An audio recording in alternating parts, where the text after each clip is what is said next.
하나, 둘, 셋.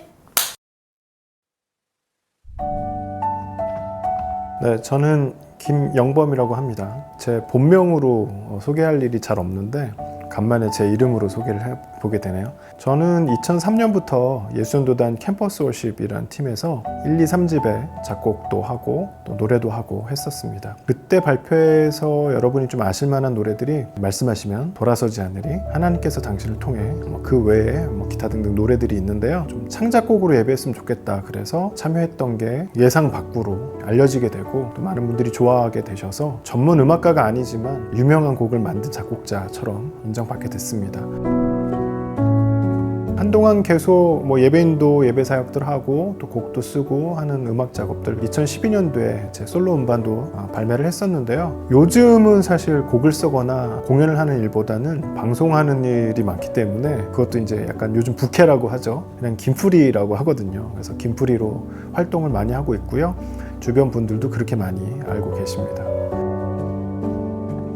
작년에 코로나로 오가기 힘드신 상황일 때 제가 그동안 살아왔던 이야기들을 하나씩 좀 꺼내서 풀어야겠다. 이제 페이스북을 통해서 라이브 방송을 시작하게 됐는데요. 저랑 같이 방송하시는 분과 함께 주프라 김프리 약간 애칭처럼 활용을 했는데 주프라님하고 함께 CCM 공방 유튜브 채널에서 여러 컨텐츠들 CCM 관련된 컨텐츠들도 하고 또 페이스북에서는 오라방 김프리란 이름으로 그 주에 나온 최신 CCM을 소개하는 방송을 70회 넘게 하고 있습니다.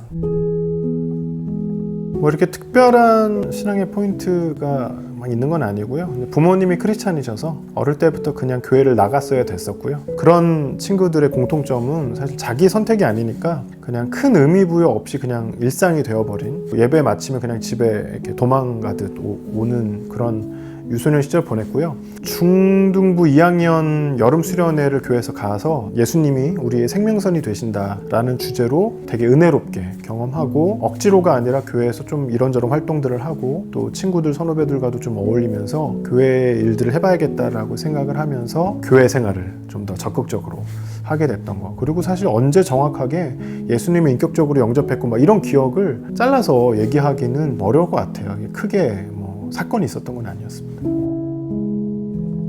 중학교 3학년쯤에 친구들이나 또 선배들이 찬양을 하나씩 이렇게 작곡했다라는 확인되지 않은 루머가 돌았는데 저도 그게 막 부러워서 시작하게 된 게 첫 작곡의 계기였습니다. 근데 타고난 음악적인 재능이 있는 것도 아니고 말도 안 되는 저만 알아볼 수 있는 방법으로 악보를 그려가고 또 그것이 저의 취미가 돼서 빈 노트에다가 찬양을 뭔가 만들어보는 게 저의 처음 작곡 활동이었고요. 처음 만든 곡이 잘 기억이 안 나요. 그때는 정말 어떤 스토리를 내 안에 철학을 담아서 곡을 쓰고 이런 게 아니었기 때문에 분명히 이렇게 습작들이 노트 3권에 있었는데 뭐가 첫 곡이었지가 잘 기억이 안 날 정도로 사실 큰 의미가 없는 것 같고요. 오히려 제가 기억하고 나누고 활용하는 곡들은 대학에 들어와서 제가 조금 더 작사에 대한 책임감을 갖고 조심스럽게 신중하게 곡을 쓰기 시작했던 그 이후의 곡들이 사람들에게 불려지고 들려지고 했던 게 아닌가 생각이 듭니다.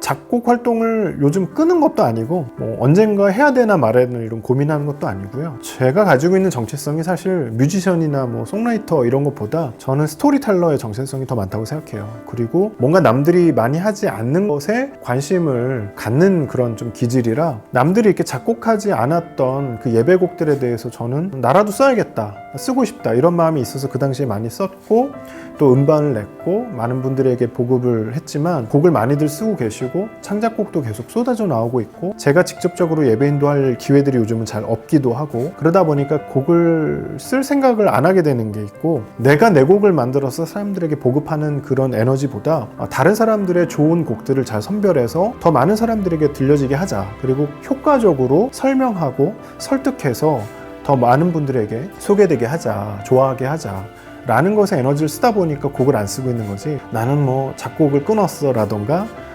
죽을 때까지 곡을 쓰지 않겠다 이런 특별한 마음이 있는 건 아닙니다. 제가 20대 초반에 제 나름대로 하나님의 어떤 약속의 말씀이라는 걸 받은 건 이사야 58장 12절 말씀이었어요. 무너지고 황폐한 곳들을 재건해가는 역할을 내가 하게 될 것이다. 사실은 그 막연한 부르심 가운데서 30 즈음에 됐을 때 제 안에 고민들이 많이 있었고, 하나님이 기뻐하시는 건 그냥 이렇게 찬양 사역을 하고 음반을 내는 것인가? 근데 하나님이 주셨던 답은 하나님 사랑하고 이웃 사랑하는 그 두 가지 계명이 가장 큰 것이고, 그것을 기반으로 하는 어떠한 활동이든 하나님이 기뻐하신다. 거꾸로 뭐 교회를 세우든 선교를 하든 예배를 하든 그 안에 하나님 사랑과 이웃 사랑에 대한 것을 갖추지 못하면 의미가 없을 수도 있다라는 생각을 들게 하셨던 거죠.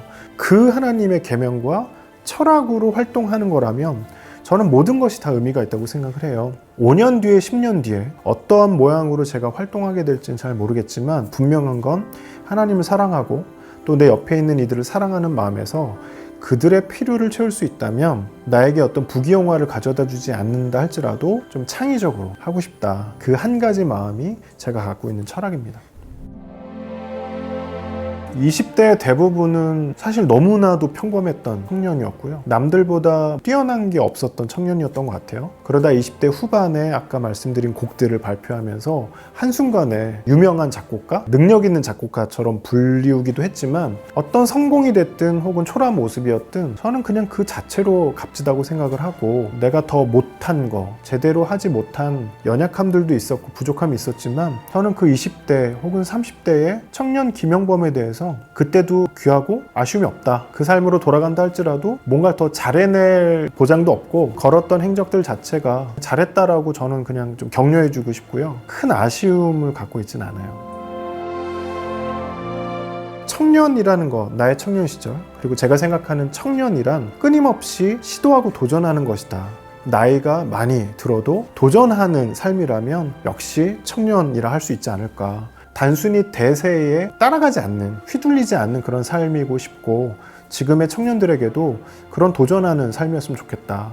남들과 비교하지 않고 자기만의 이야기를 풀어낼 수 있는 그런 청년들이 되셨으면 좋겠다라고 인생 선배로서 권면하고 싶습니다.